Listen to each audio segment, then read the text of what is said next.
சிவாய் நம்ம வணக்கம். நான் உங்கள் ஜோதிடர் கருப்பசாமி கேஜிஎஃப். ரெட்ரோ ஆன்மீக சேனலை பார்த்துருக்கிற அனைவருக்கும் வணக்கம். 12 ராசிக்காரர்களுக்கும் ஏன் கடன் ஆகுது, எதுக்காக கடன் வாங்குறீங்க, இந்த கடனை கெட்டி முடிக்காமல் பல இன்னல் துன்பத்தை எதுக்காக அடையிறீங்க, இந்த கடனை அடைக்கிறதுக்கு என்ன வழிமுறைகள், என்ன பக்குவங்களை பண்ணால் இந்த வாங்கின கடனை திருப்பி அடைக்கிறதுக்கு உண்டான ஒரு சக்தி கிடைக்கும்.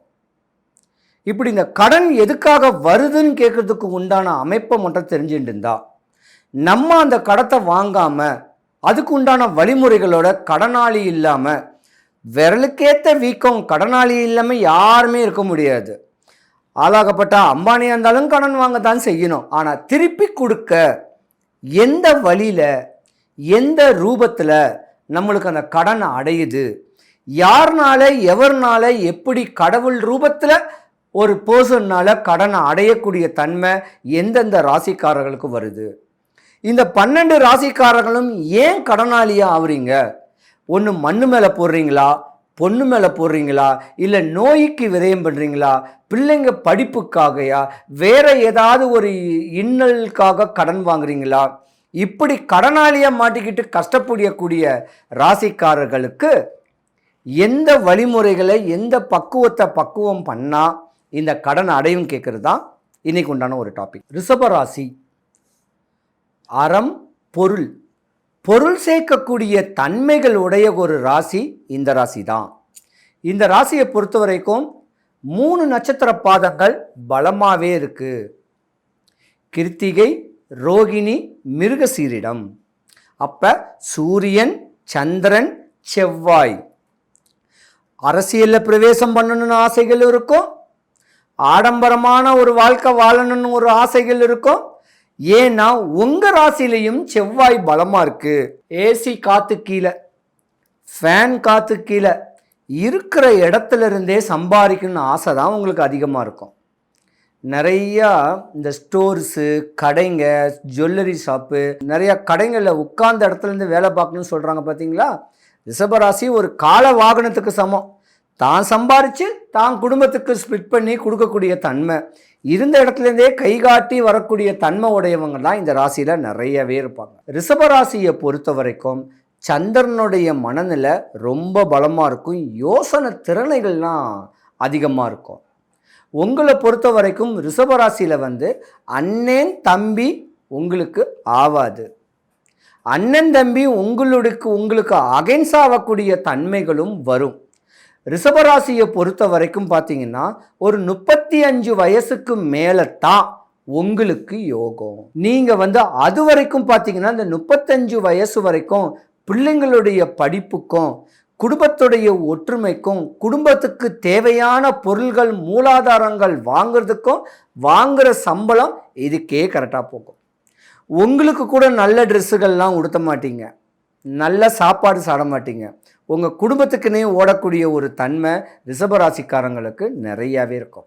ஆனால் பெரிய ட்ரீமாக இருக்கும், நிறைய சம்பாதிக்கணும், ஆடம்பரமான வீடு வாங்கணும், அழகான கார் வாங்கணும், இந்த மாதிரி ஆசைகளை தான் நீங்கள் முன் உதாரணமாகவே இருப்பீங்க.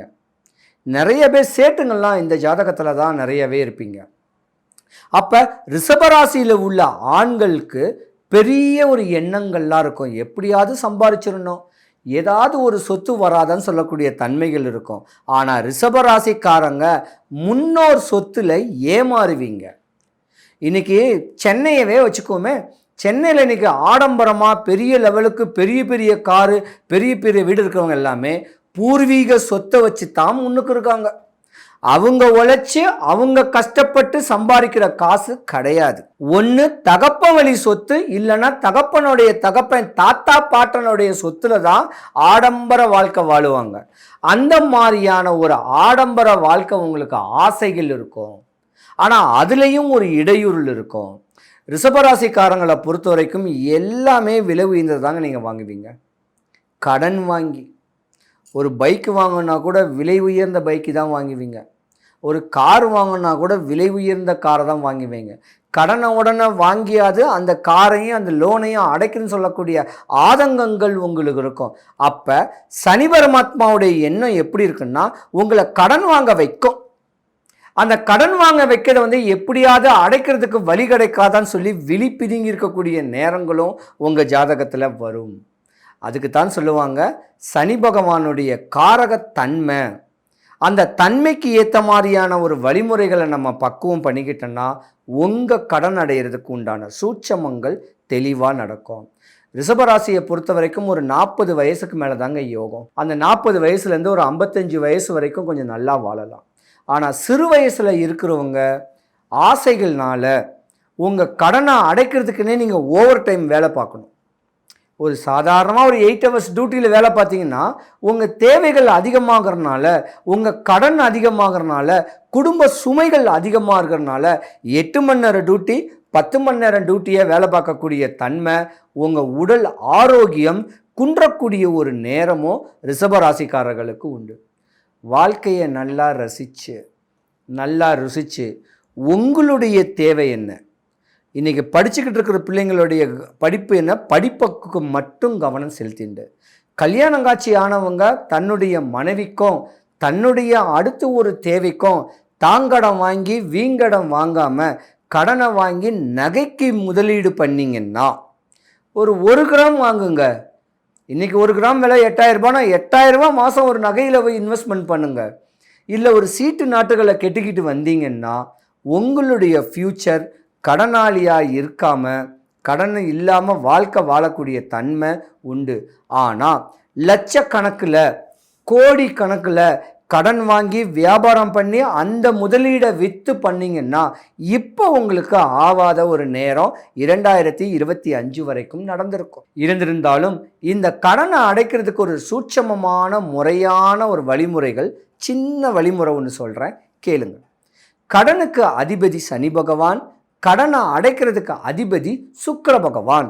சுக்கிர பகவானுடைய அதி தேவதை மகாலட்சுமி. காலையில் சாமி கும்பிடுறது பிரம்மதேவருக்கு, மத்தியானம் சாமி கும்பிடுறது விஷ்ணு பெருமானுக்கு, நைட்டு சாமி கும்பிட்றதுக்கு ருத்ரமூர்த்தின்னு சொல்லக்கூடிய சிவபெருமானுக்கு. அப்போ உங்களுக்கு கடன் சொல்லக்கூடிய பிரச்சனைகள் இருந்துச்சுன்னா எவ்ரி மத்தியானம் 1 to 2 நல்ல ஒரு மகாலட்சுமி ஃபோட்டோ வாங்கி அந்த ஃபோட்டோவை ஈரத்துணி போட்டு தொடச்சி குங்குமம் மஞ்சள் வச்சு அரைமுழம் பூவை வச்சு வெத்தலைப்பாக்கு வச்சு கையெடுத்து கும்பிட்டுட்டு மகாலட்சுமி வழிபாடை பண்ணிவிட்டு அடுத்த நாளைக்கு இந்த வெத்தலைப்பாக்கை யாருக்காவது தானமாக கொடுத்துருங்க. மறுபடியும் வெத்தலைப்பாக்கு வாழைப்பழம் வச்சு எவ்ரி மத்தியானம் நீங்கள் சாமி கும்பிட்டு வந்தீங்கன்னா கடன் இருக்கும். அந்த கடன் அடைக்கிறதுக்கு உண்டான சக்திகளோட நீங்கள் அடுத்து எதுவும் பிரச்சனையில் மாட்டிக்காமல் இந்த கடன் சொல்லக்கூடிய பிரச்சனையிலேருந்து விடுபடக்கூடிய ஒரு தன்மை இந்த ரிஷபராசிக்காரர்களுக்கு நிறையாவே இருக்குது.